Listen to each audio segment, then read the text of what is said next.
High, আমি স্নেহা।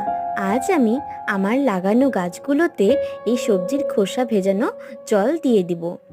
আমি আমার লাগানো গাছে বিশেষ কোনো সার ব্যবহার করি না, তবে আমি এই সবজির খোসা ভেজানো জল, চাল ধোয়া জল, ডাল ধোয়া জল এসব আমি গাছে দিয়ে থাকি, যাতে আমার গাছগুলো খুব সুন্দর গ্রোথ হয় আর ফুলে ভরে ওঠে।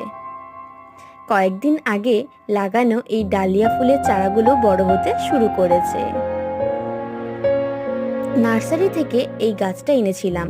এই গাছের নাম জানি না, তবে এখন বেশ ভালো ফুল ফোটে আর দেখতেও ভারী সুন্দর লাগে। 5 দিন আগে আমি যেই পালং শাকের বীজগুলো গামলার মধ্যে ছড়িয়ে দিয়েছিলাম, সেই চারাগুলো এখন বেরিয়েছে।